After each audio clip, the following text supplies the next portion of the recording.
En un mano a mano con el economista Felipe Morandé. ¿Cómo estás, Felipe? Un gusto tenerte aquí en Mano a Mano del canal 24 Horas. Un gusto saludarte. Muchas gracias, Roberto. Bueno, Felipe, antes de entrar a las preguntas, se me gustaría dar un poco de su currículum para que la gente vaya un poco interiorizándose de a quién tenemos al frente. Ex gerente de estudios del Banco Central, ex decano de Economía de la Universidad de Chile, ex ministro de Transportes del presidente Sebastián Piñera. En las primarias de la Alianza también participó, integró el comando de Andrés Salamán. Bueno, y ahora la noticia que nos convoca, la candidata de la Alianza, Evelyn Matei, lo ha nombrado jefe programático de su candidatura. O sea, básicamente le va a tocar liderar el grupo que va a diseñar el programa de gobierno de la ex ministra del Trabajo, ¿no? Es el trabajo, la pega que va a tener que hacer, ¿no? Así es, con la ayuda de bastantes personas, pero ese es básicamente el trabajo. Bueno, usted tiene experiencia en esto porque en la candidatura de Sebastián Piñera también participó en lo que llamábamos los grupos Tantauco, lo que llamaban ahí entonces en ese momento los grupos Tantauco, que era también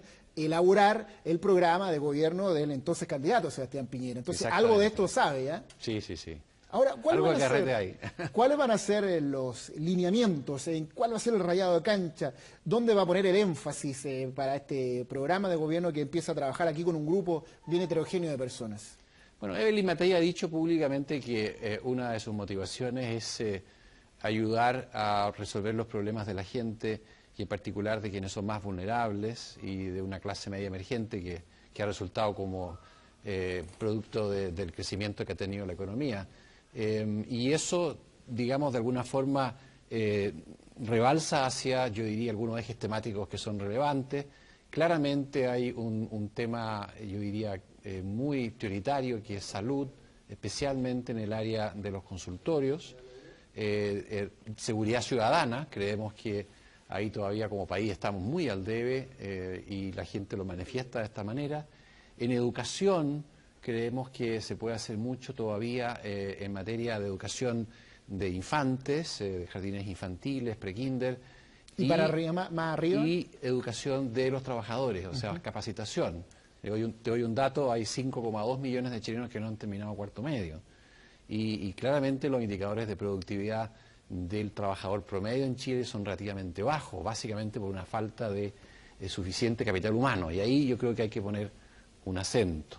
¿Se va a abordar el tema también de moda por estos días que tiene que ver con la efervescencia social, con las protestas, que es esto de que muchos consideran que la torta de la riqueza en nuestro país está muy mal distribuida?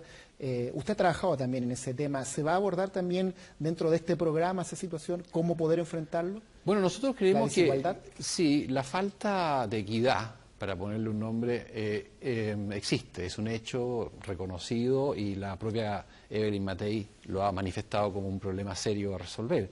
Lo que pasa es que lo que nosotros tratamos de enfatizar son aquellas cosas que propenden a mejorar esta situación. Y lo que señalaba anteriormente en términos de la salud pública, de la educación, de la seguridad ciudadana, y agreguemos también las regiones, que es un aspecto normalmente olvidado en los programas, van en la dirección de resolver estas inequidades que uno puede observar en distintos niveles, regiones que son más pobres, otras que son más ricas, gente que tiene mejor salud o mejor acceso a servicios de salud, otros que tienen peor acceso, o gente que tiene un acceso a una salud pública que no es suficientemente digna. De hecho, se ha mezclado este tema de lo que son las protestas con esta situación que usted plantea, con algunas protestas en regiones, lo que hemos visto en el norte, en el extremo sur del país, con gente que dice, nosotros en nuestra localidad, en nuestra comuna, en nuestro pueblo no tenemos doctores, hay gente que se ha muerto porque tiene que viajar largos kilómetros para atenderse ante una emergencia. Así es, así es. Nosotros creemos que hay un clamor popular ahí, por decirlo de alguna manera, que revela que hay carencias que son objetivas y que el Estado en cierta forma ha fallado en responder. No llega el Estado ahí. No llega de forma suficiente. No hay que olvidar que los indicadores en general en Chile a nivel agregado son buenos, ¿no es cierto?, en materia de mortalidad, de enfermedades, en fin, pero claramente a lo que siente cada persona yo creo que ahí estamos fallando. Ahora, Felipe, ahí el diagnóstico es que para arreglar todo eso se necesita dinero, o sea, hay que sacar la mano, meterla ahí en el bolsillo, sacar la billetera fiscal y poner dinero. En la contraparte, en la candidatura de Michelle Bachelet, están proponiendo una gran una gran reforma tributaria para sacar mucho dinero de la economía y así poder llegar a estos problemas. ¿Ustedes cómo atacarían eso? ¿De qué forma? ¿Cómo financiarían esas mejoras, esos arreglos? Bueno, yo creo que plantear primero una reforma tributaria y decir después para qué vamos a usar esos recursos es como poner la carreta delante de los bueyes. Nosotros al revés creemos que es primero importante y relevante definir los programas en que queremos trabajar, luego ponerle un precio a eso, un costo, y ver si es que los recursos fiscales disponibles con el crecimiento y con las utilidades de Codelco y del cobre en general dan o no para financiar esos programas. Y una vez que tengamos esa claridad, ver si es que se bajan algunos programas o si es necesario modificar la estructura tributaria de alguna manera, pero siempre como un instrumento para poder financiar un programa bien preciso, bien particular. O sea, el mecanismo de los impuestos, de hacer un cambio de impuestos tampoco se descarta. No se descarta en absoluto, pero claramente no es prioritario y no vamos a dejar de tener presente que cualquier modificación tributaria tiene algún efecto colateral que no es deseado. Si uno sube la tasa de impuesto a las empresas, por más justo que parezca desde un punto de vista de equidad, puede tener repercusiones sobre la inversión, puede tener repercusiones sobre la capacitación, sobre el crecimiento, sobre el empleo en el largo plazo. Ahora, en este gobierno, en el gobierno de Sebastián Piñera, gobierno que usted apoyó, que participó en el Grupo Tantauco, se subieron los impuestos a las empresas de 17 a 20%. Así es. Me recuerda que cuando eso se anunció también muchos economistas, muchos empresarios, poco más que señalaron que iban a salir los jinetes del apocalipsis por el cielo y finalmente no ocurrió nada de lo que dijeron, no se estancó la inversión, la economía tuvo muy buen crecimiento que lo ha destacado este gobierno, se han creado empleos, por lo tanto un crecimiento de los impuestos que pagan los empresarios de 17 a 20% no tuvo ningún efecto. ¿Por qué tendría que tenerlo ahora? Bueno, es una cuestión de grado, en primer lugar. O sea, subir de 17 a 20 es una cosa distinta probablemente que subirlo de 20 a 25, 25 a 30. Se estrecha la disponibilidad de recursos que tienen las empresas para poder reinvertir. Ese es un punto que yo creo que es relevante. En segundo lugar, yo creo que hemos tenido un periodo interesante desde el punto de vista del precio del cobre que ha a su vez facilitado, claro, que haya mucha inversión minera y eso ha repercutido en el resto de la economía y además ha permitido una expansión del gasto público en torno a 5% por año que ha alimentado un poco esta situación más optimista que hemos apreciado. De modo que el tema tributario, ese aumento de impuestos que tú mencionas, pasó a un segundo plano en términos de ser un factor relevante. Pero hacia adelante la situación no se ve tan boyante desde el punto de vista macro, por tanto subir la tasa de impuestos a un 25% o algo por el estilo probablemente sí tenga efectos sobre la inversión. Felipe Morandé, vamos a otros temas que han salido también en la última jornada. Hay una discusión entre los comandos de Michelle Bachelet y también, podríamos decir, el gobierno con el ministro de Hacienda, Felipe Larraín, respecto de cuál fue el gobierno que tuvo mayor déficit fiscal. Y hay ataques cruzados.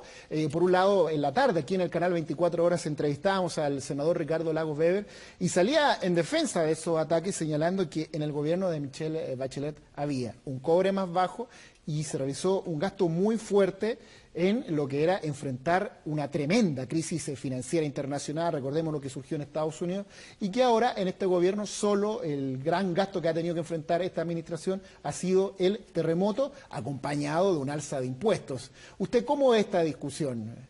Bueno, yo discrepo naturalmente de lo que señala el senador sobre la base de dos puntos. En primer lugar, para medir el aporte de una situación beneficiosa desde el punto de vista del cobre, no solamente hay que mirar el precio, hay que mirar también los costos. Y cuando uno mira el aporte que ha tenido el cobre como sector en la economía a las finanzas públicas, encuentra que en la época de Michelle Bachelet ese aporte era 8 puntos del PIB, con un precio alto y costos bajos. En este gobierno el aporte ha llegado a ser un 3% del PIB. Y la razón es que, aun cuando hemos tenido un precio un poco más alto, que en el gobierno de Bachelet, hemos tenido costos muchísimo más altos desde el punto de vista de energía, desde el punto de vista laboral. De modo que lo que interesa, que es la contribución del cobre al presupuesto, ha sido más baja en este gobierno que en el gobierno anterior. Así que esa es una razón de peso para pensar que las vacas fueron más gordas en el periodo de Bachelet, con excepción, claro, del periodo 2008-2009 en que tuvimos la crisis internacional. Pero al gobierno de Piñera le tocó el terremoto, que no es una situación menor. Sí, no es menor, ¿no es cierto? pero en esta discusión yo he visto que poco se menciona que se enfrentó una tremenda crisis financiera internacional en Estados Unidos con el problema de los créditos hipotecarios. Y ahí me recuerdo haberlo reporteado cuando se anunció un gasto de 4.000 millones de dólares que contemplaba alrededor de 1.000 millones de dólares de capitalización de Codelco, donde básicamente se inyectó dinero a la economía. O sea, el gobierno en su momento tuvo que cumplir con la máxima con la cual fue creada esta regla, con la cual los chilenos lo hemos hecho muy famoso, que es la regla del superávit estructural, que la creó el entonces ministro de Hacienda, Nicolás Aguirre.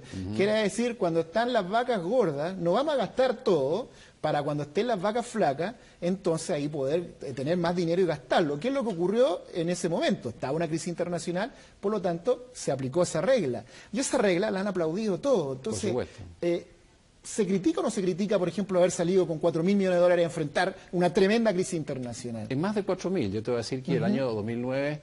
el ministro Velasco y su jefe de presupuesto, que era Alberto Arena, gastaron 9.000 millones de dólares ese año del fondo que teníamos acumulado, el chanchito, digamos, para poder hacer frente a la crisis. Yo eso no lo critico. Yo creo que se actuó bien en el sentido de que había que poner la carne en la parrilla para poder evitar una recesión más profunda.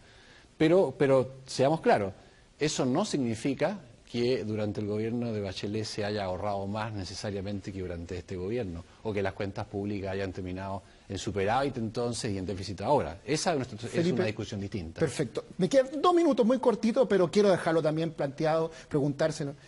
Usted va a trabajar en el programa de Evelyn Matei. Sí. El tema energético, que también lo hemos visto que ha estado muy poco en las campañas electorales. Hidro Aysén, ¿se va a apoyar mega centrales hidroeléctricas? ¿Cuál va a ser la posición frente a estos temas?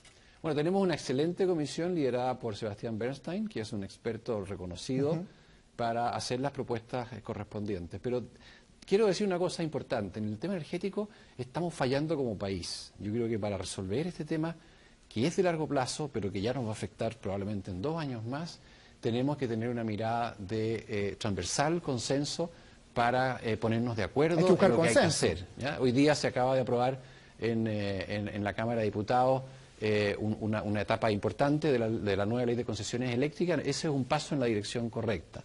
Pero claramente necesitamos más cosas. Y eso yo creo que se logra con un gran acuerdo nacional en torno al problema energético que yo creo la eventual presidenta Matei va a llevar adelante. ¿Apoyo por ejemplo, proyectos como Hidro Aysén, por ejemplo? Bueno, es una posibilidad, así como también lo es una posibilidad algunas experimentaciones nuevas que están haciendo con energía térmica solar en el norte de Chile por parte de Corfo, que en un par de años más van a ser bastante menos costosas y van a ser una alternativa muy razonable de generación eléctrica. Muy bien, bueno, Felipe Morandé, hay un montón de temas para ponerlos, pero se nos han quedado en el tintero, se nos ha acabado el tiempo.